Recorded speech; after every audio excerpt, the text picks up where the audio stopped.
नमस्कार, good morning. RD nursing career point के online classes में आप सभी दोस्तों का बहुत बहुत मोस्ट वेलकम है।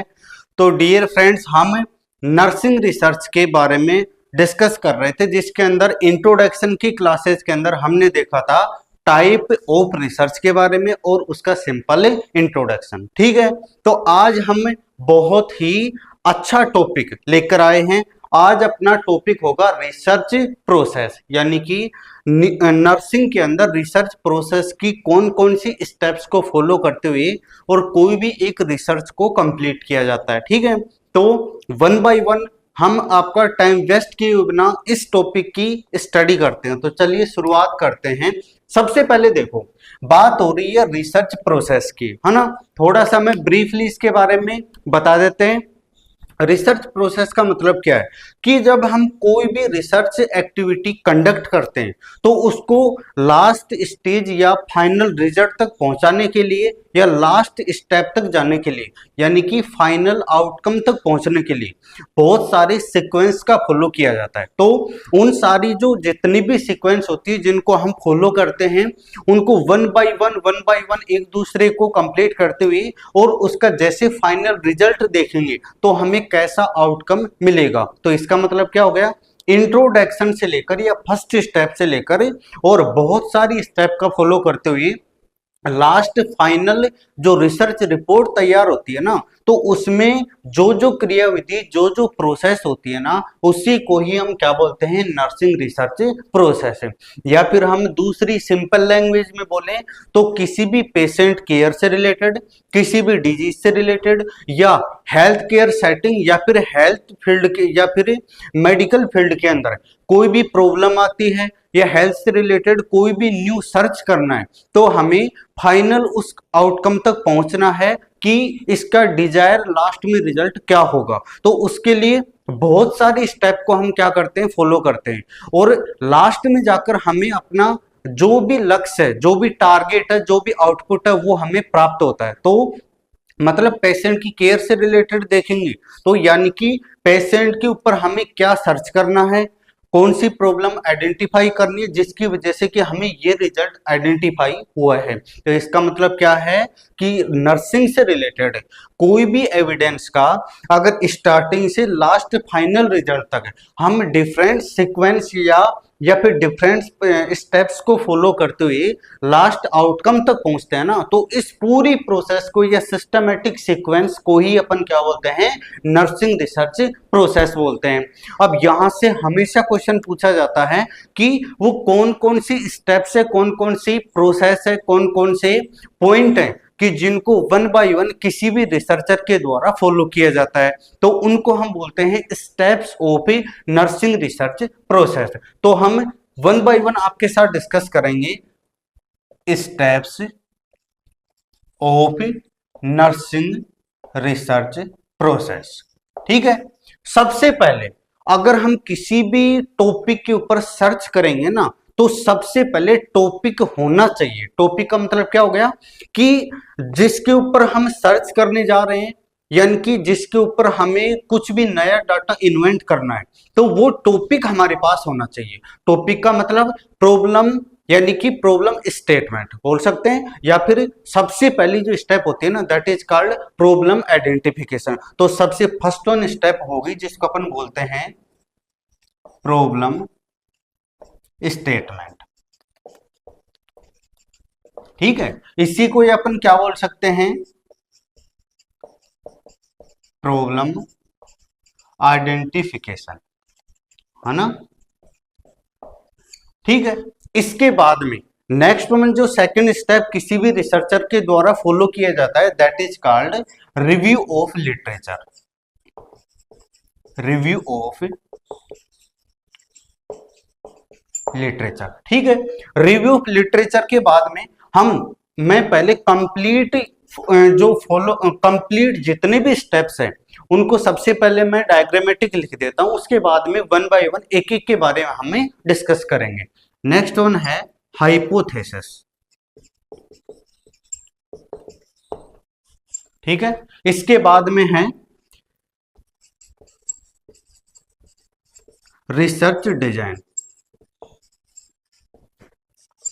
ठीक है, देखो प्रॉब्लम स्टेटमेंट या फिर प्रॉब्लम आइडेंटिफिकेशन। नेक्स्ट वन है रिव्यू ऑफ लिटरेचर, इसके बाद में है हाइपोथेसिस, नेक्स्ट वन है रिसर्च डिजाइन, नेक्स्ट वन है सैम्पलिंग या फिर पॉपुलेशन आइडेंटिफिकेशन।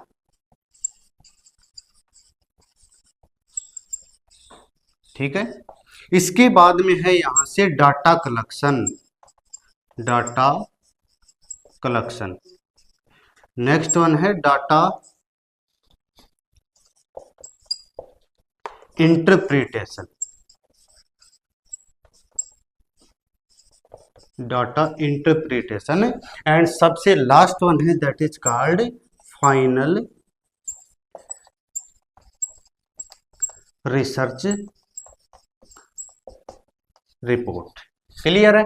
अब देखो यहां पर बहुत सिंपल लैंग्वेज में समझा रहा हूं, हिंदी प्लस इंग्लिश दोनों को मिक्स करके ध्यान से समझिएगा। जो इंडिविजुअल नर्सिंग की क्लासेज कंटिन्यू कर रहे हैं, चाहे वो पहले कुछ भी नहीं पढ़ा हुआ हो, केवल सिंपल लैंग्वेज में समझना, एक एक वन बाय वन टॉपिक आपको क्लियर हो जाएगा। सबसे पहले हम डिस्कस करते किसके बारे में, प्रॉब्लम आइडेंटिफिकेशन का मतलब क्या होता है। जैसे हम किसी भी टॉपिक के ऊपर यदि हम कोई भी डाटा सर्च करते हैं कि इससे हमें आगे जाकर क्या मिलेगा, तो सबसे पहले तो हमारे पास कोई प्रॉब्लम होनी चाहिए। मतलब अगर हम किसी भी लक्ष्य को प्राप्त करना चाहेंगे ना, तो सबसे पहले तो वो प्रॉब्लम यानी कि वो लक्ष्य पता होना चाहिए कि हमें कितनी दूर तक जाना है। तो इसका मतलब क्या हो गया, अगर हम किसी भी चीज के बारे में सर्च कर रहे हैं, रिसर्च का मतलब देखो, एक तो होता है सर्च, उसका मतलब होता है फर्स्ट टाइम किसी डाटा के बारे में चीज को खोजना या कोई भी इंफॉर्मेशन को इन्वेंट करना। रिसर्च का मतलब क्या हो गया, पहले उसके बारे में सर्च हो चुका है और उसी को ही अपन प्रॉब्लम मानकर और फिर हम उसी के ऊपर आगे गहन अध्ययन करते हो, तो उसको अपन क्या बोलते हैं, रिसर्च बोलते हैं। यहां पर अगर रिसर्च शुरू करते हैं ना, तो इसका मतलब क्या हो गया कि हमें कितना दूर जाना है, कितना डेप्थ जाना है इस प्रॉब्लम के अंदर, कितना और इसके बॉटम लेवल तक स्टडी करनी है। तो इसका मतलब क्या हो गया कि हमें सबसे पहले जिस टॉपिक के ऊपर या जिस इंडिविजुअल के ऊपर, जिस कैरेक्टरिस्टिक के ऊपर या जिस यूनिट के ऊपर सर्च करना है, उसका हमें पता होना चाहिए। उसी को हम बोलते हैं क्या, प्रॉब्लम स्टेटमेंट। प्रॉब्लम स्टेटमेंट का मतलब क्या होता है कि जिस टॉपिक के ऊपर सर्च करना है उसका अपने पास रिटन स्टेटमेंट होता है ना, उस पूरा डिस्क्रिप्शन होता है, उसी को अपन बोलते हैं प्रॉब्लम स्टेटमेंट।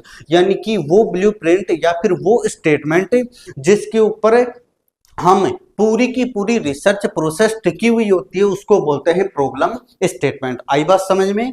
दूसरा लिखा भी हुआ है कि प्रॉब्लम आइडेंटिफिकेशन, तो प्रॉब्लम आइडेंटिफिकेशन का मतलब भी वही होता है कि जिस वो जो मेन हेडिंग होती है, या फिर बोल सकते हैं कि मेन डाटा या फिर मेन हेडिंग या फिर मेन सेंटेंस, ठीक है ना, या फिर मेन यूनिट, जिसके ऊपर पूरी रिसर्च प्रोसेस या फिर पूरी जो भी हम रिसर्च करेंगे ना, सारी स्टेप्स टिकी हुई होती है, उसी के बेसिस से हम लास्ट फाइनल रिजल्ट है ना उसको फाइंड आउट करेंगे।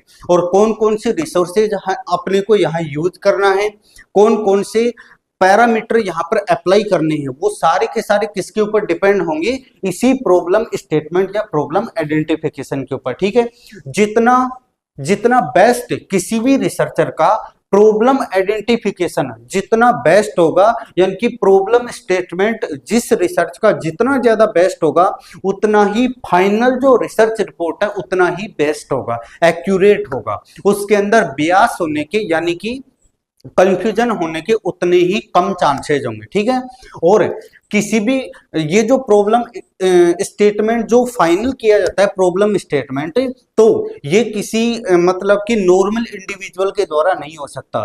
जिस फील्ड के अंदर प्रॉब्लम स्टेटमेंट को बनाया जाता है किसी भी टॉपिक से रिलेटेड, तो वो जो इंडिविजुअल है, जो रिसर्चर है, वो अपनी फील्ड में मास्टरी होना चाहिए, उसको वेल एक्सपीरियंस होना चाहिए, और वेल क्वालिफाइड इंडिविजुअल होना चाहिए, उसी के द्वारा ही प्रॉब्लम स्टेटमेंट को प्रिपेयर किया जाता है। तो किसी भी रिसर्च प्रोसेस का जो सबसे फर्स्ट स्टेप होता है that is problem statement, well qualified personal के द्वारा ही या रिसर्चर के द्वारा ही प्रिपेयर किया जाएगा। सारी चीजों को ध्यान में रखकर, सारे पैरामीटर को ध्यान में रखकर, सारे रिसर्चर, सारे रिसोर्सेज को ध्यान में रखकर और यहां से प्रॉब्लम स्टेटमेंट को तैयार किया जाता है। ठीक है, जैसे ही प्रॉब्लम स्टेटमेंट तैयार हो गया कि हमें इस प्रॉब्लम की या फिर इस मेन क्या बोल सकते हैं इस इश्यू का या फिर इस प्रॉब्लम की आगे जाकर इस तरीके से अपने को सर्च एक्टिविटी कंडक्ट करनी है, जैसे तैयार हो गया उसके बाद में सेकंड स्टेप आती है that is called review of literature. तो अब हम चलते हैं second step that is review of literature. बिल्कुल सिंपल है। रिव्यू का मतलब क्या होता है? दोबारा से गहन अध्ययन करना। लिटरेचर का मतलब क्या होता है कि किसी भी टॉपिक से रिलेटेड, यदि हम टेक्स्ट बुक हो गई, मैगजीन्स हो गए, न्यूज़पेपर हो गया, है ना, मतलब बुक या फिर उससे रिलेटेड रिटन डॉक्यूमेंट जो भी है, पहले से किसी रिसर्च से रिलेटेड पहले से कोई भी, है ना, डाटा लेबोरेटरी अपन बोल सकते हैं कि अपने पास कोई भी पहले का कोई डाटा रिटन फॉर्म के अंदर टेक्स्ट बुक के रूप में, मैगजीन्स के रूप में, आर्टिकल्स के रूप में यदि रखा हुआ है, तो इस प्रॉब्लम स्टेटमेंट से रिलेटेड जो भी पहले का डाटा पास्ट इवेंट है ना, उसकी स्टडी करना, उसी को अपन क्या बोलेंगे यहाँ पर रिव्यू ऑफ लिटरेचर बोलते हैं। जो रिव्यू ऑफ लिटरेचर है ना, ये पहले का डाटा होता है, मतलब पहले किसी ने इस टॉपिक के ऊपर अपना अध्ययन किया था, सर्च किया था, और उसका सर्च, उसकी जो फाइनल सर्चिंग रिपोर्ट है ना कहाँ तक पहुंची है, उसके बारे में पूरा डाटा का एनालिसिस करना। इससे क्या फायदा होगा? इससे उनको ये पता लगेगा कि अगर हम पहले वाले रास्ते से जाएंगे तो हमें ये रिजल्ट होने की संभावना बढ़ जाती है। तो इसका मतलब पहले से एक पूर्वानुमान लग जाता है कि अगर हम इस रास्ते को फॉलो करेंगे तो पहले उस व्यक्ति ने किया था तो हमें वही रिजल्ट दोबारा से सेम कंडीशन में अराइज होने के चांसेस हो सकते हैं।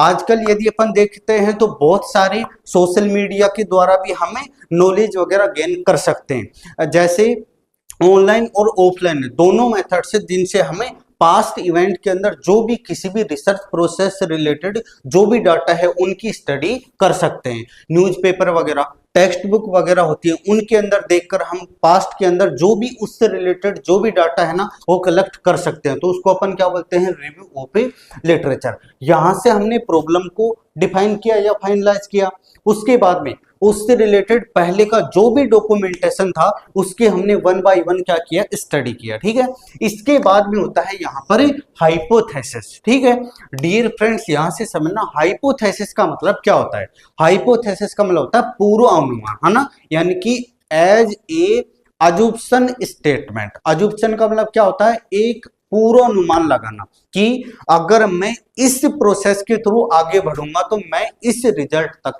पहुंचूंगा। जैसे ही यहां से प्रॉब्लम को लास्ट फाइनलाइज किया और उसके बाद में उससे रिलेटेड जितने भी डॉक्यूमेंटेशन थे, डाटा थे, उनको हमने पढ़ा, देखा, और फिर हम अपने मन के अंदर एक पूर्वानुमान लगाते हैं कि यदि हम रिसर्च ऐसे कंप्लीट करेंगे तो हमारा फाइनल रिजल्ट ये होगा। इसका मतलब कि researcher without any finalize of any final result केवल अपने मन के अंदर एक पूर्वानुमान लगाता है कि अगर हमें इस प्रोसेस को ऐसे आगे बढ़ाएंगे ना तो हमारे पास ये रिजल्ट आएगा। That is called hypothesis. ठीक है, मतलब ये समझो कि रिसर्चर के द्वारा रिजल्ट तक बिना एक्चुअली इंप्लीमेंट किए हुई ही उसके दिमाग के अंदर वो रिजल्ट आता है कि हम ऐसा करेंगे तो ऐसा होगा, उसको अपन बोलते हैं हाइपोथेसिस।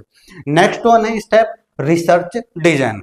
अब देखो सबसे इंपॉर्टेंट ये वाले स्टेप है रिसर्च डिजाइन। रिसर्च का मतलब रिसर्च और डिजाइन का मतलब क्या हो गया? एक बनावट। इसका मतलब जब ये यहां तक पूर्वानुमान उसके दिमाग के अंदर एक पूरा फ्लो चार्ट बन जाता है ना, तो अब यहां से रिसर्चर क्या करता है? रिसर्चर उस पूरी प्रोसेस का एक रिसर्च डिजाइन तैयार करता है, यानी कि उसका एक ब्लूप्रिंट तैयार करता है। ठीक है, रिसर्च डिजाइन क्वालिटेटिव और क्वांटिटेटिव दो टाइप की होती है। इनके बारे में हम ब्रॉडली अलग से सेपरेट क्लासेज के अंदर डिस्कस करेंगे। तो रिसर्च डिजाइन का मतलब समझिए, रिसर्च डिजाइन का मतलब वो प्रोसेस कि जिसके थ्रू मतलब कि पूरा का पूरा रिसर्चर के द्वारा पूरी रिसर्च एक पूरा ब्लूप्रिंट तैयार कर लिया जाता है कि इस स्टेप्स का फॉलो करते हुए और हमें इस तरीके से इस रिसर्च को क्या करना है, कंप्लीट करना है। तो उसको हम क्या बोलते हैं यहाँ पर, रिसर्च डिजाइन। जैसे ही रिसर्च डिजाइन बन के तैयार हो गया, यानी कि ये कोई भी, ये समझो ये कोई भी उसके पास A4 साइज पेपर है, तो उसके ऊपर जस्ट वो रफली तरीके से लिख रहा है कि ये पहली स्टेप और ये बीच की स्टेप और लास्ट में अपने को ये स्टेप फॉलो करना है। तो इसका मतलब क्या हो गया, ये एक ब्लूप्रिंट अपने पास फ्लो चार्ट बन के तैयार हो गया। लेकिन ये फाइनल तो स्टेप नहीं है ना, केवल ये प्रिपरेशन के लिए जस्ट तरीके से बोले ना, तो अभी केवल एज ए प्रैक्टिस के तौर पर कि अपने को इस तरीके से आगे बढ़ना है, तो उसका एक डिजाइन तैयार किया जाता है, उसको अपन क्या बोलते हैं यहाँ पर, रिसर्च डिजाइन। ठीक है, इसके बाद में होता है सैंपलिंग और पॉपुलेशन आइडेंटिफिकेशन। थोड़ा सा समझना, नर्सिंग रिसर्च की बात हो रही है, तो यहाँ पर पॉपुलेशन का मतलब क्या होता है, सैंपलिंग का मतलब भी बताएंगे। सबसे पहले देखो, जब हम रिसर्च किसी भी प्रोसेस किसी भी यूनिट के ऊपर, किसी भी टॉपिक के ऊपर, किसी डिजीज के ऊपर या किसी कम्युनिटी के ऊपर जब नर्सिंग रिसर्च या कोई भी रिसर्च एक्टिविटी कंडक्ट करते हैं ना, तो हम एक एरिया क्या करते हैं, बाउंडेड करते हैं। एरिया बाउंड करेंगे कि मुझे इतने एरिया के अंदर क्या करना है, इस रिसर्च एक्टिविटी को कंप्लीट करना है। तो उस एरिया के अंदर जितनी भी यूनिट है, चाहे वो इंडिविजुअल भी हो सकती हैं, ग्रुप ऑफ पीपल भी हो सकते हैं, नंबर ऑफ कार भी हो सकते हैं, नंबर ऑफ ट्री भी हो सकती है, मतलब चाहे लिविंग ऑब्जेक्ट हो चाहे नॉन लिविंग ऑब्जेक्ट हो, ठीक है ना, किसी से भी रिलेटेड जो रिसर्च एक्टिविटी कंडक्ट करते हैं, तो उस रिसर्च एक्टिविटी के अंदर उस स्पेसिफिक एरिया के अंदर जितनी वो यूनिट इंक्लूड है ना, उन सभी के नंबर को हम किस वर्ड से डिनोट करते हैं, पॉपुलेशन के नाम से डिनोट करते हैं। आई बात समझ में। तो अब यहां पर पॉपुलेशन भी दो टाइप की होती है, एक होती है टारगेट पॉपुलेशन, यहां से समझना, एक तो होती है कौन सी, टारगेट पॉपुलेशन, और एक होती है एसेसिबल पॉपुलेशन। ठीक है ना, टारगेट पॉपुलेशन का मतलब और एसेसिबल पॉपुलेशन का मतलब क्या होता है, जैसे सपोज दैट कि इंडिया के किसी स्टेट के अंदर कोई स्पेसिफिक डिजीज के बारे में अपने को क्या करना है, रिसर्च करना है, तो वो जो पूरा का पूरा जो स्टेट है ना, इंडिया का कोई स्पेसिफिक जो स्टेट है, तो वो स्टेट तो क्या हो गया यहाँ पर टारगेट पॉपुलेशन। ठीक है ना, कि अपने को टारगेट दिया हुआ है कि अपनी रिसर्च है ना, इस पूरे राजस्थान या फिर पूरे एमपी या फिर पूरे गुजरात के अंदर अपने को रिसर्च एक्टिविटी कंडक्ट करनी है, ट्यूबरकुलोसिस के ऊपर, HIV के ऊपर, ठीक है ना, या फिर मीजल्स, मम्स, रूबेला, किसी भी डिजीज के ऊपर। ठीक है ना, लेकिन हमने टारगेट तो किया क्या, पूरा एक स्टेट, दैट इज टारगेट है, लेकिन उनमें से केवल हमने 1/3 पॉपुलेशन, 1/3 इंडिविजुअल को ही कवर कर पाए। तो रियल में जो हमने असेस किया है ना, उसको हम क्या बोलेंगे यहाँ पर, असेसिबल पॉपुलेशन। मतलब समझना कि टारगेट पॉपुलेशन में से रिसर्चर के द्वारा जो पॉपुलेशन को डायरेक्टली टेस्ट किया गया है ना, उसी को हम क्या बोलेंगे, असेसिबल पॉपुलेशन। तो इसका मतलब क्या हो गया, किसी रिसर्च एक्टिविटी के अंदर जो भी यूनिट इंक्लूड हो रही है, अगर वो रिसर्च एक्टिविटी में सारी यूनिट को, तो जितनी एक्टिविटी इंक्लूड हो रही है उसको हम पॉपुलेशन बोलते हैं, और वो कौन सी, टारगेट पॉपुलेशन।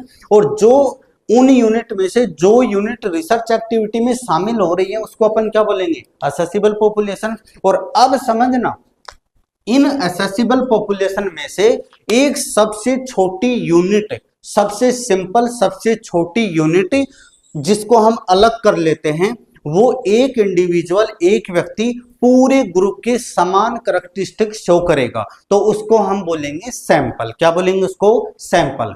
बहुत इंपॉर्टेंट वर्ड है नर्सिंग रिसर्च के अंदर, सैंपल या सैंपलिंग से रिलेटेड। क्या, जैसे हम बोलते हैं ना, जैसे पूरा गेहूं का एक पूरा का पूरा ढेर पड़ा हुआ है, ठीक है, कि ये सूखे हैं या फिर इनमें थोड़ा बहुत नमी है, तो जैसे हमने एक मुट्ठी गेहूं के पूरे ढेर में से एक मुट्ठी उठाई, उस मुट्ठी के अंदर से हमने क्या लिया, पूरा ढेर था ना, that is called target population. उनमें से हमने कितनी, एक मुट्ठी उठाई, वो क्या हो गया, असेसिबल। एक मुट्ठी का हम कंपोजिशन देखेंगे कि इसके अंदर वाटर है या नहीं है, गीले तो नहीं है, ठीक है ना। तो ये जो एक मुट्ठी जो गेहूं हमारे पास है, उसी के ऊपर हमने पूरा क्या किया, अध्ययन किया, दैट इज कॉल्ड असेसिबल। और उसमें से हमने एक दाना निकाला कि इसका कंपोजिशन चेक किया जाए कि इसके अंदर कितना परसेंट वाटर, कितना परसेंट कार्बोहाइड्रेट, कितना परसेंट प्रोटीन है। तो इसका मतलब क्या हो गया, रियल में अब वो जो एक जो गेहूं है ना, वो पूरे ढेर का कंपोजिशन डिनोट करेगा। जितना परसेंट उसके अंदर वाटर होगा उतना परसेंट ही पूरे ग्रुप का डिनोट माना जाएगा कि इस पूरे ग्रुप के अंदर इतना परसेंट वाटर गेहूं के अंदर प्रेजेंट है। तो इसका मतलब क्या हो गया यहां पर कि अगर पूरा ग्रुप इंक्लूड करते हैं तो टारगेट पॉपुलेशन, उनमें से हमने असेस किया है, दैट इज असेसिबल, और उनमें से एक यूनिट को हमने छांट कर अलग कर लिया, दैट इज कॉल्ड सैंपल, है ना। उसको हम क्या बोलते हैं, सैंपल। यानी कि जो रिसर्च हम प्रोसेस कंप्लीट कर, जो रिसर्च एक्टिविटी हम कर रहे हैं ना, तो उनमें से उस यूनिट में से सबसे जो छोटी यूनिट अपने पास बन के तैयार होगी, जो पूरे ग्रुप की करैक्टरिस्टिक को शो करेगी, तो उसको तो हम बोलेंगे यहां पर क्या बोलेंगे, सैंपल। और सैंपल कलेक्ट करने की जो प्रोसेस होती है ना, उसको हम क्या बोलते हैं, यहां पर सैंपलिंग। तो याद रखिएगा यहां पर सैंपलिंग का मतलब क्या होता है कि ऐसी प्रोसेस जिसके अंदर हमें किसी भी पॉपुलेशन या किसी भी यूनिट से जिसके ऊपर रिसर्च एक्टिविटी कंप्लीट हो रही है, उससे हम एक सिंपलेस्ट यूनिट को फाइंड आउट करके डिफरेंशिएट करना, ताकि वो पूरी होल पॉपुलेशन के करैक्टरिस्टिक को शो करे, उसको हम क्या बोलेंगे, यहाँ पर सैंपलिंग बोलते हैं। सैंपलिंग के बहुत सारे मेथड होते हैं, वैसे दो मेथड होते हैं, एक प्रोबेबिलिटी और एक नॉन प्रोबेबिलिटी सैंपलिंग मेथड। इसकी क्लास सैंपल अलग तरीके से, सेपरेट तरीके से आपको दिखा दी जाएगी, ठीक है। इसके बाद में नेक्स्ट वन आता है अपने पास, कौन सा है, डाटा कलेक्शन। अब देखो यहां से थोड़ा सा मैं कोरिलेट कर रहा हूं। सबसे पहले क्या हुआ, जिस भी यूनिट के ऊपर, जिस भी प्रॉब्लम के ऊपर, जिस टॉपिक के ऊपर रिसर्च एक्टिविटी कंडक्ट करना है, उसको सबसे पहले फाइनलाइज कर लिया, that is called problem statement. उसके बाद में उससे रिलेटेड जो भी पहले का डाटा था उसके बारे में हम अध्ययन कर रहे हैं, that is called review of literature. उसके बाद में जैसे हमने पढ़ा, फिर एक हमने संभावना जताई कि अगर हम ऐसा करेंगे तो ये रिसर्च एक्टिविटी इस तरीके से जाकर कंप्लीट होगी, उसको हम क्या बोलते हैं, हाइपोथेसिस। उसके बाद में आता है रिसर्च डिजाइन, कि हमें संभावना तो जता ली लेकिन हम उसका एक कच्चा चिट्ठा बनाकर तैयार करते हैं, यानी कि एक ब्लूप्रिंट तैयार करते हैं कि हमें इस स्टेप से फॉलो करना है ताकि हमें फाइनल रिजल्ट तक पहुंच सके, तो उसको हम क्या बोलेंगे, रिसर्च डिजाइन। इसके बाद में फिर क्या होता है कि जितने भी अपने पास यूनिट एलिमेंट्स या फिर रिसोर्सेज थे, उनमें से जो सबसे सिंपल यूनिट थे ना, उनको सेलेक्ट करने की प्रोसेस करते हैं, जिसको हम क्या बोलते हैं, सैंपलिंग प्रोसेस। इसी के अंदर से पॉपुलेशन हम क्या करते हैं, सेलेक्ट करते हैं। इसके बाद में जैसे ही वो यूनिट हमारे पास आकर तैयार हो गए, यानी कि एक एलिमेंट हमारे पास आ गया, अब उससे हम क्या करेंगे, पूरा का पूरा डाटा क्या करते हैं, कलेक्ट करते हैं। डाटा कलेक्शन का मतलब ये हो गया कि अब हमें जो भी नया इंफॉर्मेशन मिल रहा है, हम उनको क्या करते जाएंगे, नोट डाउन करते जाएंगे रफली तरीके से, ठीक है ना।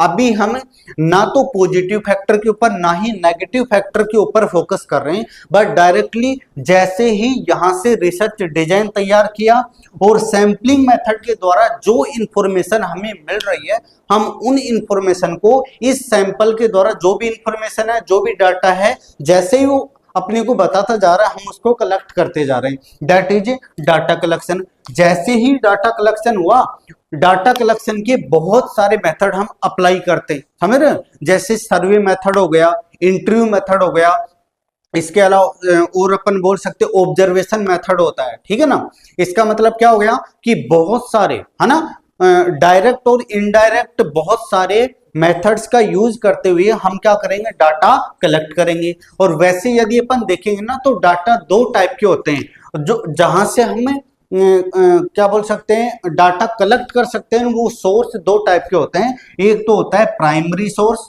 ठीक है, और एक होता है सेकेंडरी सोर्स, यहां से समझना, एक होता है प्राइमरी और एक सेकेंडरी।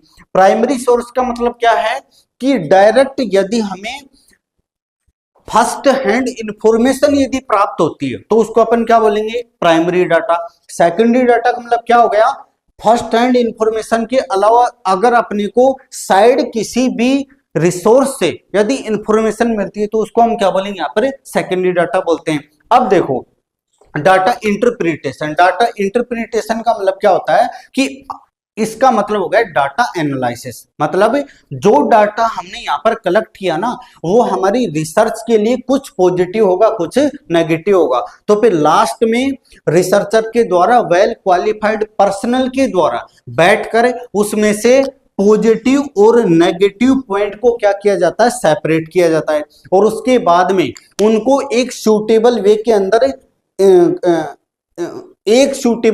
अंदर उनको स्टेबल करके, समझ रहे हो ना, और उसके बाद में उसके जो भी ब्यास है उनको सेपरेट कर दिया जाएगा, और लास्ट फाइनल के अंदर जो भी इनका आउटकम आता है ना उनको निकालने की तैयारी की जाती है। तो डाटा एनालिसिस का मतलब यही हो गया कि जो नेगेटिव पॉइंट है उनको तो सेपरेट कर दो, और जो अपनी रिसर्च प्रोसेस से रिलेटेड, रिसर्च एक्टिविटी से रिलेटेड जो डाटा पॉइंट अपने पास पॉजिटिव बैठ रहे हैं उनको यहाँ पर क्या किया जाएगा, आगे प्रमोट किया जाएगा।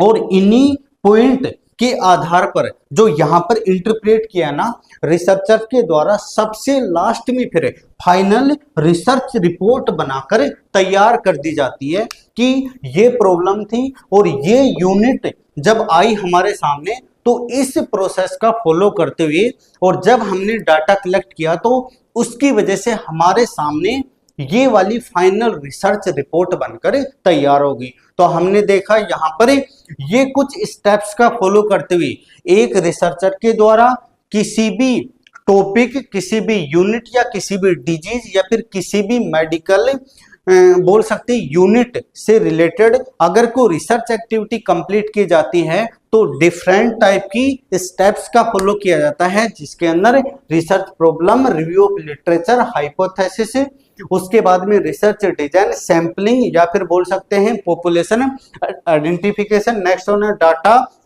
Collection, data analysis and data interpretation, और लास्ट में पूरे डाटा का एनालिसिस करके और यहां से फाइनल रिसर्च रिपोर्ट तैयार कर दी जाती है। तो इस तरीके से ये था हमारा आज का टॉपिक। आई होप आपको ये क्लास बहुत, मैंने यहां पर ये जो क्लासेज समझाने का मेन पर्पज है कि नर्सिंग रिसर्च की जो टर्मिनोलॉजी है ना, उसको बिल्कुल सिंपल लैंग्वेज में आपके साथ साझा करना। अब नेक्स्ट ऑन क्लासेज के अंदर यहां से हम एक एक स्टेप का एक एक क्लासेज आपके लिए अवेलेबल करवाएंगे। तो ये क्लास यदि आपको अच्छी समझ में आई है, सिंपल लैंग्वेज के अंदर यदि आपको थोड़ा बहुत समझ में आई है तो इस क्लास को शेयर कीजिए, और बहुत ही जल्दी अगली क्लास के साथ फिर से मिलते हैं। तब तक के लिए अपनी स्टडी को कंटिन्यू मेंटेन करिएगा। धन्यवाद।